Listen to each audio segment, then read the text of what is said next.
Hi, and welcome back to Extra, your weekly LGBTQIA+ news roundup, in which I serve you all the tea so that you don't have to do the deep diving yourself. If this is your first time here, thank you so much for clicking on my video. I hope you enjoy this content. If you do, give it a like and subscribe to my channel. And if this isn't your first time here, thank you so much for joining me again. It's been a busy week for queer news. We are gonna go from politics to culture, over business and religion, all the way to sports, and of course our awards section at the very end. And because there's a lot on the agenda today, without further ado, let's get into it. The Conservative UK government does not stop disappointing. Rishi Sunak promised to ban conversion therapy, then said it would be included in the King's Speech this year. The King's Speech gives an overview of the legislation to be decided in the next parliamentary period. Then it was off the table again, then it was on the table again. The planned conversion therapy ban, which was first promised by Theresa May 5 years ago, was not included in the King's Speech earlier this month, which understandably caused much backlash from the LGBT community and especially LGBT organizations and charities, because, as I spoke about in my last video, conversion therapy is an extremely harmful, dangerous practice, which is not only traumatizing for the individuals that undergo it, it is also proven to be ineffective. Because, surprise, surprise, homosexuality and gender nonconformity are not things that can be cured.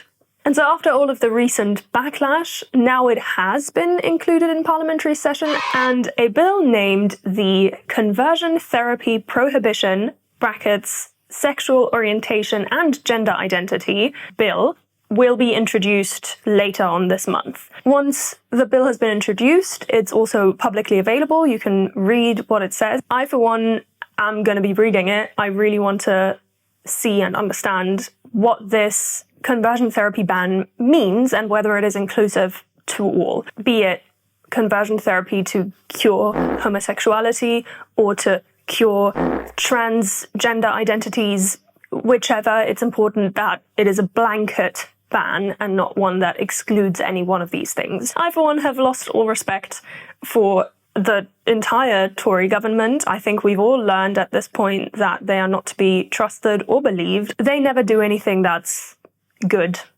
for the people unless pressured into it, unless there's some sort of ulterior motive in some way that they will gain political traction and agreement and whatever. It's only ever to appease people. Any UK viewers watching this, I probably don't have to tell you, because if you're watching this video, you are most likely not a Conservative. But let's vote out the Tories next year, okay?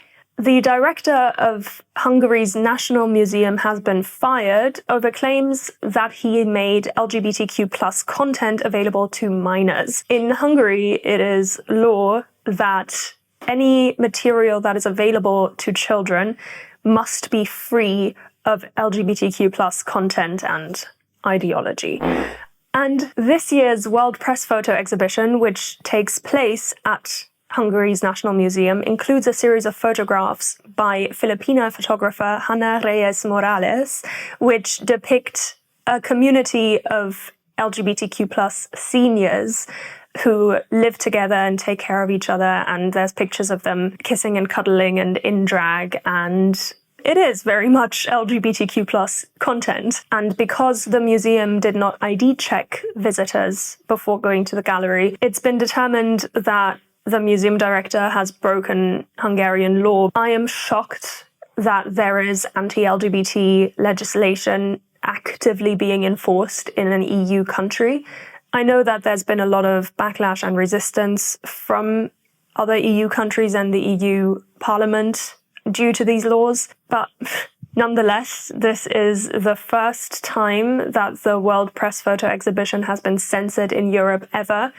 And honestly, I just think it's so sad, because looking at the photos in question, it is so clear that they're only a depiction of love and support and community, and it is baffling to me that there can be censorship over images like these. I think it's insane. On to some more positive news. Latvia's government has legalized and now recognizes same-sex civil unions. From what I've read, couples in a same-sex civil union will receive some tax benefits. They'll have equal visitation rights in hospital if either one of the partners is hospitalized. However, there won't be mortgage rights. Same-sex couples still won't be able to adopt children, and there isn't any intention currently by the Latvian government to legalize same-sex marriage. The intention is very much still to keep it separate and to view homosexual and gender non-conforming relationships as lesser than a union between a man and a woman. Ew.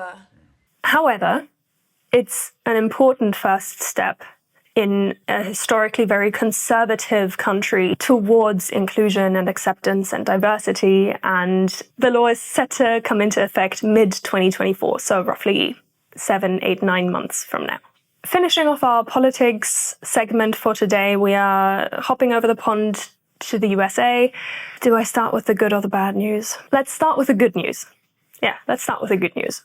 In last week's election cycle in the US, a lot of LGBTQ plus politicians have been elected into positions of power, including Fabian Nelson, who will become Mississippi's first ever openly gay state legislator, which also means that Louisiana is now the only US state to not have any out LGBT plus lawmakers. And you can't sit with us. Another is Danica Roem, who is Virginia's first ever transgender senator and also the US American South's first ever transgender senator. I did it. And finally, Rue Landau, who becomes Philadelphia's first out LGBTQ plus city council member. I just have a lot of feelings. I know we're very much focusing on these people's gender identity and sexual orientation.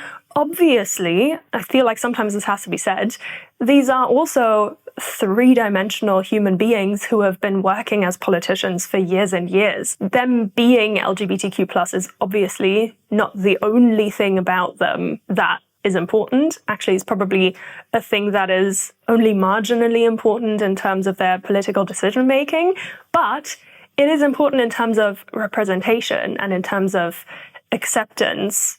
It's a huge green flag for LGBTQ plus acceptance among the population, for people valuing political stances over a person's personal sexuality and gender identity. And that is why this is such a great big positive. Hi, this is the halfway point of today's video, and I'm just jumping in here to let you know that if you could give this video a like and my channel a subscribe, it would mean the absolute world to me. Thank you, and let's get back to the programming. Okay, bye!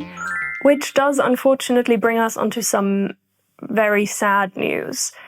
An Alabama mayor and pastor by the name of F.L. Bubba Copeland recently committed suicide. Bubba was apparently posting pictures and some erotic fiction, as far as I understand it, under a trans pseudonym and online persona. And this persona was involuntarily outed by a conservative news blog by the name of 1819 News. They approached him after they discovered all of this for comment, which he refused, and also asked them not to publish what they found. They still did, they still went ahead, and as a result, Bubba faced a lot of discrimination and hate both online and in real life, and he committed suicide only 2 days after this story was published, which just shows how much shame and embarrassment and how much hate he must have experienced. He didn't commit any crimes, he didn't harm anybody else. It was just someone who enjoys playing with clothes and makeup. I cannot express with words how saddened I am by the fact that a through and through good person, husband, father, politician, religious leader, whose church sign, you know, in America, they've like the church by the side of the road, and then there's like a sign with the little letters that you can put in and out. The sign outside his church read, "Jesus loves you, all are welcome." Who showed up for his community in so many ways, has been lost to the world forever because one news outlet couldn't respect his wish to keep this private. And one can only hope that the people behind 1819 News and any other hateful conservative news outlet would have learned from this. I doubt it, but there's always hoping. I think maybe the only way to wrap this up is to tell you that if you have anyone in your life, if you know anybody who shows up for their community in ways that are important, tell them you appreciate them. Tell them they're doing good work. Moving on to culture. Video game franchise Overwatch is getting its first non-binary character. A character that goes by the name of Vulture is described as a Canadian archaeologist and as a weapon carries a big drilling tool. Vulture joins 5 other LGBTQ+ characters within the Overwatch franchise, and I just think, it's important to remember that whenever something like this happens in business, it's because the people buying the product want that, or at least the majority do. So for every angry YouTuber rant that you see out there, and I'm sure we've all seen them, gamers having some sort of fit about the fact that they can now choose pronouns for their character or whatever. No! For every one of those dudes, there are multiple people who appreciate and enjoy the inclusivity, diversity of their video game characters. Let's move on to our first ever business segment. Elton John has collaborated with Marmite, which for any of you who don't know what Marmite is, it is a yeast-based bread spread. Yeast-based bread spread. Yeah. There's a tongue twister for you. Anyway, Elton John has partnered with Marmite and they're releasing a series of limited edition jars which have artwork that reference Elton John's Goodbye Yellow Brick Road. And this is the start of a 3-year partnership between Elton John's HIV/AIDS charity and Marmite in a pledge to raise $1 million in aid of HIV education, treatment, research, etc. The Last of Us star Bella Ramsey and gender-inclusive clothing brand Both And have collaborated on a new collection, which I think is very exciting. Not only does it put a gender-inclusive clothing brand like Both And on the map for lots of people, but also the photo shoot and the whole story, every interview that I've read about it is just full of joy and possibility. So we're gonna try out some new things today. Pope Francis has confirmed that trans people are able to be godparents, to witness marriages, and to be baptized within the Roman Catholic Church. These inclusions now have still come with stipulations. Basically, it was put in a way that you can be baptized and be a godmother, father as a trans person if it doesn't cause too much offense in your community. It's okay that you're trans, just as long as the other people aren't too offended by it, is not true inclusion. So while I'm trying to see this as a positive, I also think it's cowardly. People aren't thinking about you the way that you're thinking about you. We are, as always, rounding off our video with our awards section, which I love. We have the Slay of the Week. And we also have the Ew of the Week. The Slay of the Week goes to the Latvian government for recognizing same-sex civil unions. Yay, queer rights. The first of many steps towards queer inclusion, I hope, fingers crossed. And the Ew of the Week goes to Alabama news outlet 1819 News. I really truly hope that the fact that you are responsible for the world losing a kind soul and person has caused you to reevaluate what your news outlet is about, what it is you are trying to achieve.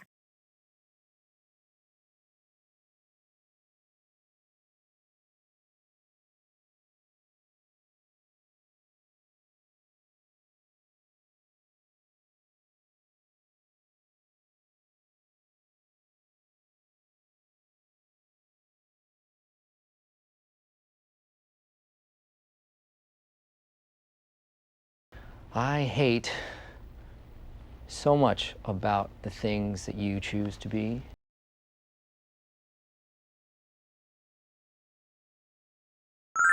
And that, my friends, is the end of this week's Extra Extra.